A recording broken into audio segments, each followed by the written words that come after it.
after all this passage of time, when you think of Vicki Lynne, what do you think of? My 8-year-old beautiful little girl that was full of life and loved life and was excited about going to have baton lessons, and that's what I think. Her new bicycle. Her new bike, she was so athletic and loved sports and loved softball, and so when I think about her, I think about all those positive things.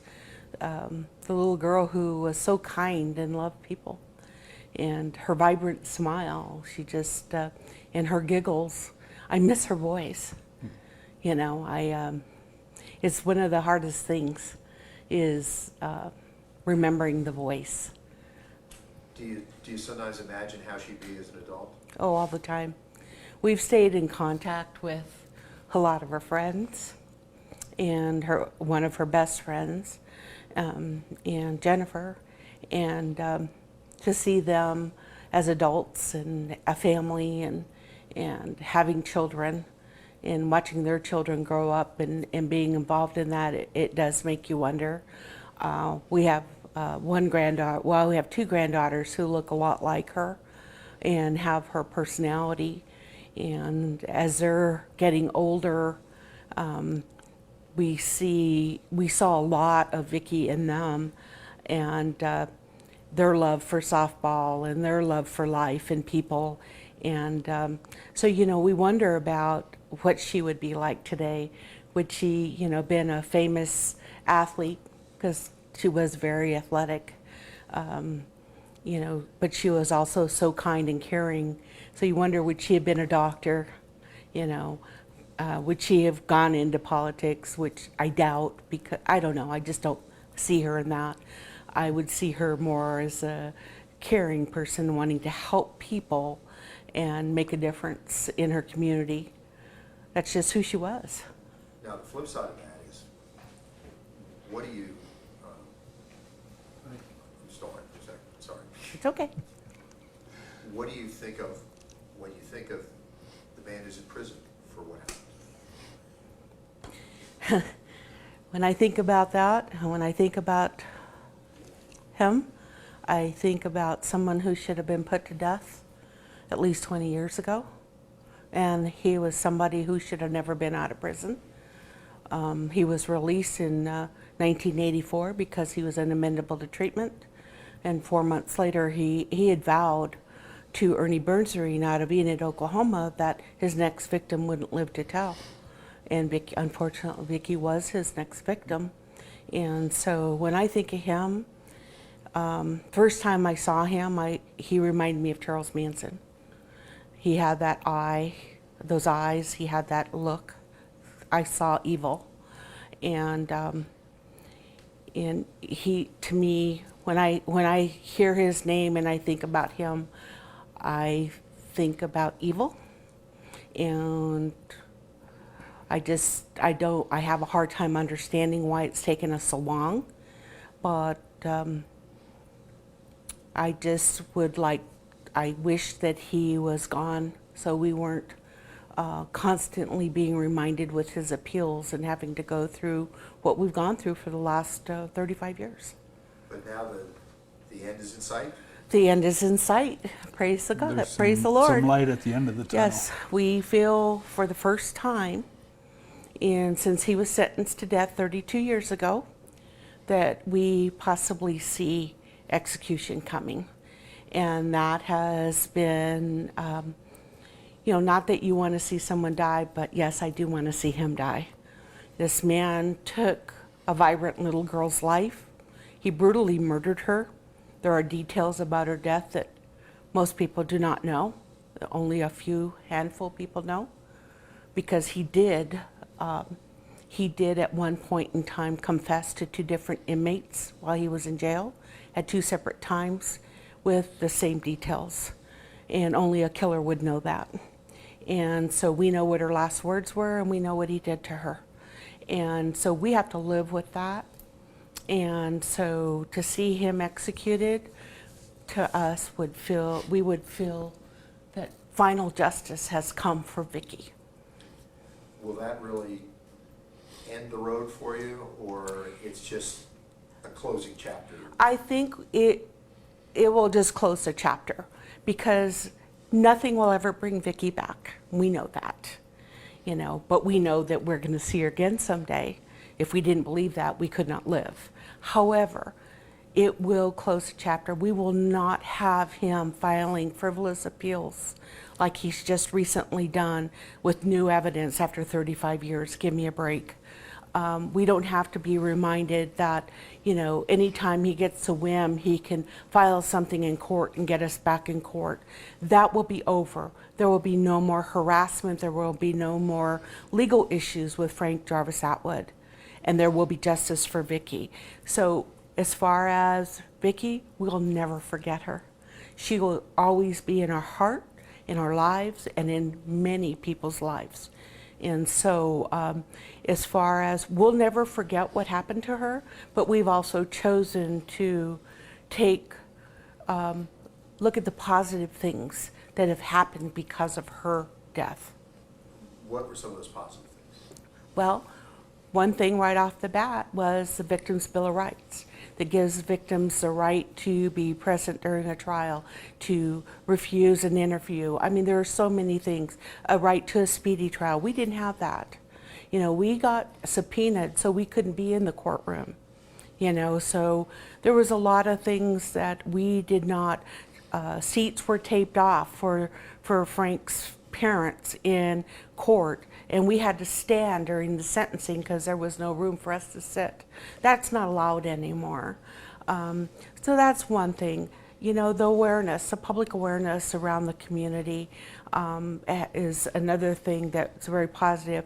I always talk to people about being very careful about not instilling fear in their children, to let them be kids and enjoy life, but you need to make them aware of the evil of the world too. Gosh, my mind's kind of blank as far as, I mean, so many That's a good first. things, yeah.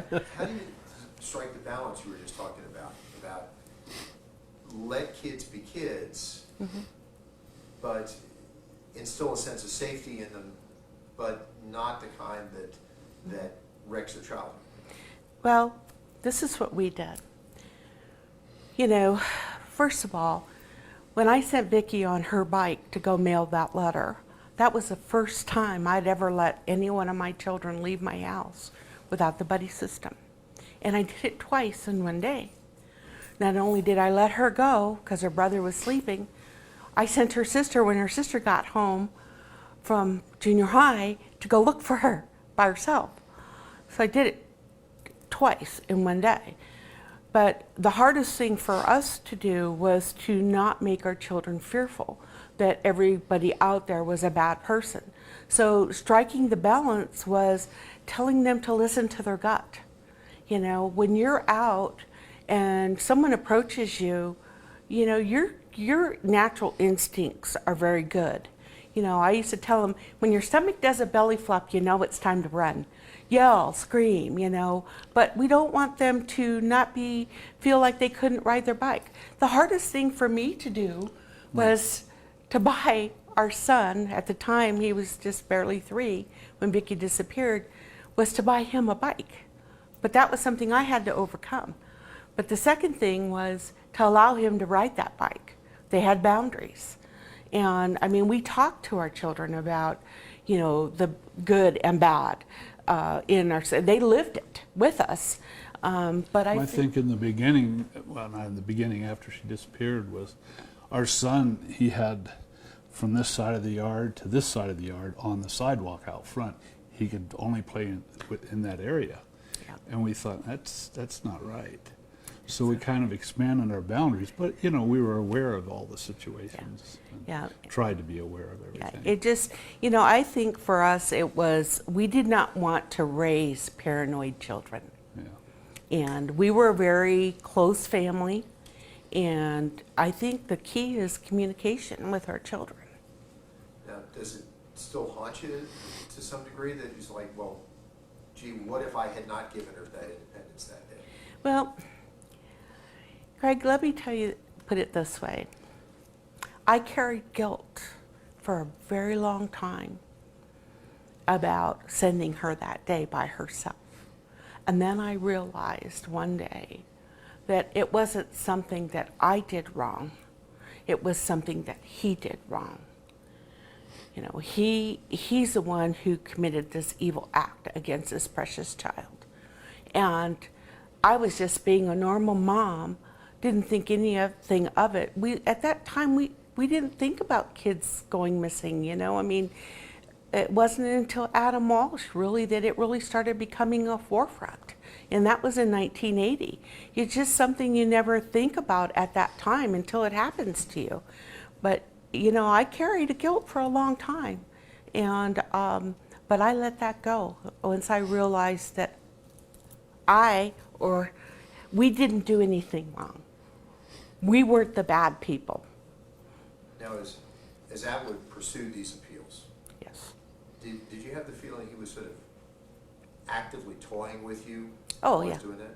Always. I think you have to understand that Frank Atwood is a sociopath. He's a pedophile, and he's very intelligent. And he has strategically done things. We used to get appeals or some type of document every year on her birthday and around her birthday and around her anniversary for almost every year for the last 32 years. And so he is, and you know, he got married, and so, you know, he uses her to carry out his work out in the free world. And she doesn't realize that she's another one of his victims, unfortunately. Now you've got another anniversary getting close as we're talking. Yes. 35 years. 35 years. It's hard to believe that 35 years is almost up and that he's still on death row.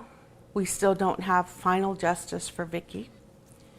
But on the other side of it, It's the closest we've been. we've been to execution, and you know, we've not focused our life on what happened to us 35 years ago, almost 35 years ago. We focus on our life of what it is now, and the fact that all of our children have grown up and become very good citizens and productive adults, and we embrace our grandchildren and we live life, because we can't bring Vicki back, but we will see her again. And what saddens me the most of everything is not what I've gone through or what George has gone through, and what saddens me the most is watching my grandchildren now having to experience the loss of their aunt. And we're a very open family. We talk about Vicki. All of our grandchildren know about Vicki. Her pictures are hung. They ask questions. We answer those questions. We don't let their little minds fill in the blanks. And if they want to know something, we tell them. And that's the hardest part for me, is to watch them have to experience what their parents have gone through, because it's affecting their parents. And that's the hardest thing for me as a mom. How do you decide when is the time right to share that story? I think it's when they start asking questions. When they start asking. About what age would you say? Well, It would vary between the children, yeah, you know. yeah. We have a 3-year-old who's going to be asking. He hasn't started yet, He but hasn't started, but you know, but you know, I would say as young as 4, maybe 5.